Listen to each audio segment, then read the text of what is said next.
So ngayon nandito na kami sa taxi. Nagta-taxi lang kami kasi yung asawa ko at saka yung brother-in-law ko busy sila sa trabaho nila ngayon. So nandito na kami sa hospital. Yan po ang hospital nila. Yan. Ang daming tiran. Ang daming fruits. Ito po. I-update ko kayo sa loob kung pwede mag-take ako ng video. Magte-take ako. Bye-bye. 1 hour later. So, nakalabas na kami. We're done! We're done! Ang init! Mais pas bien le chicken. Init daw. On a bien été dans un Parang grillage init de ah. chicken. Ang ganda ko, chill. Chill lang. Big shop. Chill lang akong anak. Big shop, guys.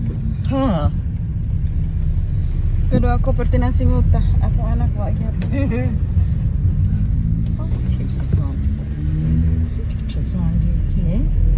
So, pauwi na kami. Ito yung daan. Papunta sa amin. Mga 10 minutes lang nata to. A few moments later. So, hi! Nandito na po kami sa bahay. Kararating lang namin.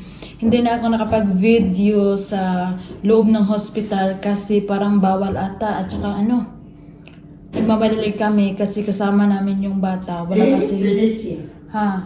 Wala kasing nagbabantay kasi yung brother-in-law ko pumunta sa trabaho kasi may mga stocks daw darating ngayon. At saka yung husband ko naman nandun sa trabaho. Hay nga pala sabihin ko. Ang ako ang ugangan, yahatag na po na ako og pagkaon. Mukha lagi ko kay higutom ko gikag hospital. Ayun. Ngayon, ang ating video ay tungkol sa ano nga ba ang ugali ng mga Armenian. So, based on my experience ang mga Armenian kasi, pag yung anak nila nakapangasawa ng ibang lahi at alam ng mga parents ng lalaki na mahal niya yung babae, kumbaga ako, kung alam nila na mahal ako ng asawa ko, kung ano ang pagmamahal na binigay sa akin ng asawa ko, yun din ang pagmamahal na ibigay nila sa akin. Lahat ng kailangan ko binibigay nila, lahat ng kailangan ng anak ko binibigay nila. At saka, tungkol naman sa pagkain, dati hindi ako kumain ng pagkain nila dito. Araw-araw talaga nagra-rice ako. Kasi yun lang naman ang nasanayan ko eh. Yung asawa ko naman, yung attitude niya sa akin, iba talaga si Harot dati kaysa ngayon. Yun ang sabi ng ng kapatid niya. Sabi niya sa akin, hindi mo alam si Harot dati ganito ganyan. Ngayon ang laking pinagbago ng kapatid ko nang dahil sa iyo. Sinabi niya sa akin kasi alam ko naman na ganito ganyan si Harot dati. Lasinggero, gala dito, gala doon, hanggang madaling araw na umuwi. Kasi nung nandyan pa ako sa Pinas, sinabi naman niya yun sa akin dati na ganito ako, ganyan ako, pero handa akong magbago. Pag pumunta ka dito, handa akong magbago kasi gusto ko magkaroon ng pamilya, sabi niya sa akin. Pero hindi naman ako nagsisi na pumunta ako dito kasi yung pamilya na pinuntahan ko dito, napaka ganda at tinuturing nila akong pamilya din. Tinuturing nila akong anak. Ang mga Armenian kasi maalaga sila. Yun ang ugali nila dito. At saka hindi yan sila kakain pag hindi ka rin kakain. Mag-aantay sila. Dati nga kasi buntis ako dati, palagi akong natutulog. Hanggang 10 o'clock ako gumising 10 o'clock ng umaga. Aantayin at aantayin nila ako hanggat ano ako, bumangon ako. Magbisaya ako kapoy kay Tagalog ay. In English magdugo akong ilong, murag akong dunggan, magdugo. Magtinagalaw ko, magbinisaya na lang ko. Dayon, bahin po sa ang mga amin yan, limpiada. Pagdating sa paglilinis, limpiada ka sila. Dili sila gusto o kanyang hugaw ang balay. So, una buros ko kaya dahan ko bawal ang akong nag-bed rest, magawa itong buros ko. Akong ugangan mo yung maghinlo sa room. Akong ugangan mo yung labas sa niya. So, karon okay na ko. Okay naman yun ko. Pagkahim mo na mag-vlog. Not coffee ka lang. Lave ere, Celestine. Ha? Hatis. Punta na siya na ako. Lami, lahi magod sila din Pag ikaw gani na kay pamilya, paningkamot sa imong kaugalingon. Kaya nagbukod na mga kaugalingon imong pamilya. Paningkamot nga mabuhi imong pamilya. Panarbaho para mabuhi imong pamilya. Para ma-provide nimo tanang gusto sa imong pamilya. Mo na ilaan ini. Sa tuwa man good. Ang galinot lang sa tuwa, share. Nai nagkinahanglan hatagan. Pero kung nai nagkinahanglan mo, tabang man sila. Hindi good every time nga mo hatag ka. Dayon, isa pa. Sa batasan sa akong bana. Ang batasan sa akong bana, saas mo siya edad kaysa nako. Kaya ko, kung gulon man yung kugunahon, kung gulon man yung kugutok, dawat yun ako na. Ano bang usaha, yung tae, masako sa utok. 1. Mas sinagtanon siya. Kanang mag-away may, ay di man maingog mag-away, kaya di man matubag. Once gani, nang ko dili ganahan, may istorya di dyan ko niya. Di ko ganahan nga, diktahan ko, di ko ganahan nga, wa ko'y freedom, kay ang mga Armenian. dili gusto mo gawas o ikaw finish. gusto nila mo gawas ka na kay kauban. Sa ako lang observation sa akong pamilya nga akong ganhian ha. Every time mo gawas ko, kung ako raw sara, makagawas ka pero tama na sa gawas. Hanang gawas anang balay, pero parang magsuroy-suroy ka. No. Kung gangan sige ng kaon na ginaw ko, ay mo naman ang bukay ko dali, guys. Sige yung kaon ko. Di mo ni mo kaon, di ko mo kaon. Dayon, mugawas ko. Na ako'y uban akong gangan. Ug dili ako ang iyang kaluha. Kung busy akong bana sa trabaho niya, daghan siyang trabaho. Iyang kaluha, mauban ako. So, ano itong nag-exercise ko nga kanang mabuntag sa'yo ba? Kanang exercise jud ko kayo ng hupong akong tail. Tumburos pa ko. Ako ang kaluha sa bana mauban or kanya akong ugangan mauban. La cosa ist am dispitararnim. Ha? Edintarnim. Okay. Nanghin siya nga madto daw siya. Madto siya tindahan kaya mapalit siya og atsal. Vegetable ba? Ano siya magkaon ko kaya lakaw siya. Hindi ko kalakaw ako na usara. Kaya kaning nawunga sa Pilipinas, daghan ni sa lalong sa bato. Pagkabot sa Armenia, kaning nawunga, Guwapa. bisan pag akong ilong, murag kinulog og palwa, napahingabil nga murag napaakag lampinig, kaubanan sa mata, nga kulang na lag, katuklangan nagpalito sa posporo, dapat gamaya, pero din sa Armenia, guwapa ning nawunga. Akong mga pamilya, nahadlok sila, basin ko na, o gikuan ko din gibugbog, kan abang gikulata, wag gipakaon, himuon ako yaya, kaniya akong istorya. Akong mindset before, makaminyo kag Amerikano, or makaminyo kag laing tribo, himuon kag yaya, tigtimpla ra kag kape, tighinlo ra ka, tigpakaon ra ka, tigatiman ka. Kanang tanan akong mindset sa una opposite karon. Dili man sa ingon nga pagpanghinambog ha. 2 years na ko din he. 2 years na kong naminyo aning lakiha.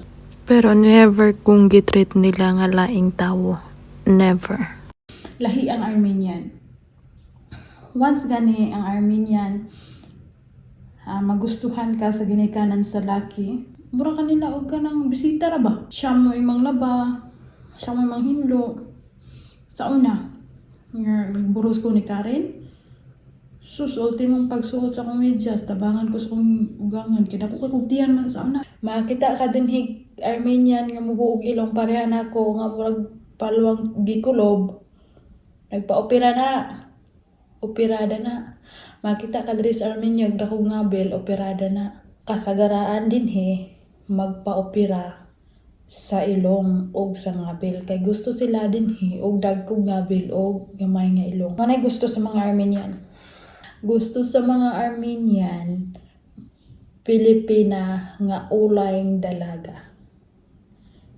Gusto po nila nga mugawas ka nga disinti ka lang tawon. Manay lang gusto. Ang mga Armenian trabaho gyud. Pero og kanang mo gala pod mo punay laba. Pero kani ako mga kagupa diri sa mga pagkaon. Usa ka adlaw ka sa ama sila mo kaon no, pero daghan kay pagkaon. Dayon kanay na silang kaon og prutas, mga kachiri, mga apricot, mga apple, banana, mo na ilang pangkaon diri. Dayon coffee. Sugod na sila oras-oras minom og kape.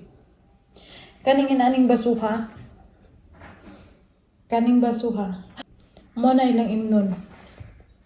Sugod na sila kuan, oras-oras minom og coffee. Batasan ba kanang libak-libak? Never kong nakadungog nga gilibak ko. Kay di po ko kasabot sa ilang istoryahan. Maybe gilibak ko nila, pero oo kasabot. Bitawan, libak diri man ingon nga palihigod sa Pilipinas nga hatagig time. Di man gyud ingon nga kanang inig talikod nimo libakon ka. Dili ingon dili pareha. Dinhi ang mga tawo mangud diri Santa Iya dili pareha sa tuwa nga makagawas sa gani ka basta naitapok halaad to dayon na libak. Diri naitapok either business ang gistoryahan or naay na aksidente. Moro na matapukan din eh. Ang mga tao diri busy og panarbaho. Kaya hasta basura diri bayran.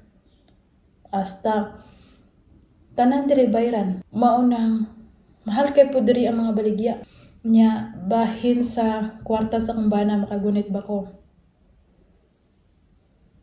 Makagunit ko pero ipapalit niya og sanina. Ipapalit na niya og kanang mga lotion, mga shampoo. Nana. Unya. Ako lang ika-istorya ug ang foreigner buutan kaayo ninyo. Ayaw lang gyud abusari. Ug kamo na ay foreigner karon. Ayaw lang gyud ninyo pakitaig nga kwarta ra inyong giapas. Para respetuhon mo, para hatagan mo og importansya nila. Si Arat magud materialistic nga pagkalalaki. Akong brother-in-law materialistic nga pagkalalaki. Ang mga Armenian materialistic.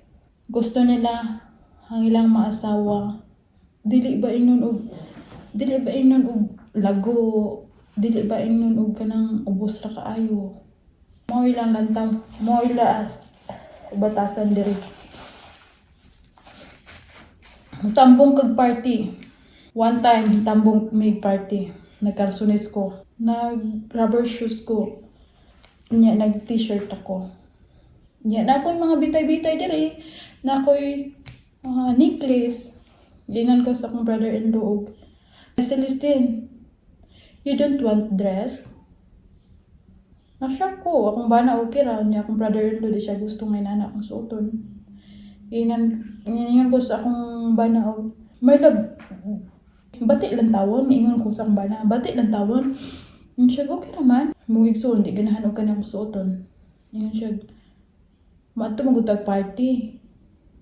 Pagsuot og dress. Nya naanad ko sa Pilipinas og magkarasunis kanunay. Wa gyud ako nang makadress-dress na ko sa unang musimba. Nya duha ra ka oras. Makadress-dress ako sa matulog. Ay gusto siyang mag-dress ko, di nag-ilis ko. Nag-dress ko, perting katawan niya. Gusto nila og kanang ila ang kauban disente lang tawon. Gwapa lang tawon. Yan kasi pag unsaon nig purma himuon nig clown ning nawunga kay di maghapon mausab, mura maghapon nawunga. Maghapon. Brother-in-law ako ang bana ug ako ang ugangan, magbuot og unsa akong suoton. Pero para nako okay ra man pod. Okay ra pod kay kanang galantaw ni sila nako unsay tsada lang tawon para sa ako Pero usahay mapikon ko. Kay mura nako og kanang gihimong bata ba. Unsa pa? Ganahan ang mga Armenian o beach. Wag na sila ganahan nila. Ang mga Armenian ba maligo? Oh yes, everyday na sila maligo pero dili buntag, gabi before na sila matulog, mag-shower na sila. Dili na sila musuot og dili pinalansa ang ilang sanina. Muna yung mga batasan nila. Magsuot og kanang mabuntag ani sayo makadungog jud ko sa brother-in-law gayaw-yaw kay ang sanina kumuot. Dayon pag-abot po sa akong sister-in-law walay way libog. Kay libog daan. Dayon kanay mo ang kuko. Kanay mo ang lahi gud silang amin niya. Dili pareho og Amerikano ba? Ang Amerikano kay okay ra man kaayo ug kanang magsuot og mga inana. Lahi sila. Makaingon ko sa akong kagalingon kanang madto bitaw ko og kanang park or city kanang mga grocery. Makita ko sa mga babae, lamia rin kay kutis niya. Huwag kong susuot nga sa nina, mapoy color sa ilang kuko. Niya, kaning mga kagupa na ko, di gyud ganahan og sinabawan. Ang ilang mga kanon diri, kanang puros mga mala, mga adobo mala. Luto na sila og, karne, tubig ra, pabukan ng ulatan ng karning baka, butangan og potato, then butang asin. Di na sila masigop og sabaw. Kanarang potato kuhaon nila. O kanang karne, mura na ilang kanon kanang sabaw pabilin. Mag-utan ko din, ako na mo kaon. Kay kana akong mga kagupa, di na mo kaon. Pero magluto og soup ang ako ang ugangan. Basta tingtugnaw mo kaon na sila. 3 times a day ko mo kaon sa una. Iyang mama mo ay magdungag. Dayon karon kung sige kaon nila, kaon ako ug kaon sila sagbot. Kaon ko sagbot. Sa una, dili-dili ko Kaya murag di yun masulod sa akong ginhawaan. Karon makaon ako. So that's it. Sa mga gustong mangutana o unsa pay ipapangutana, comment lang mo sa comment section. And don't forget to subscribe, share, like to my YouTube channel.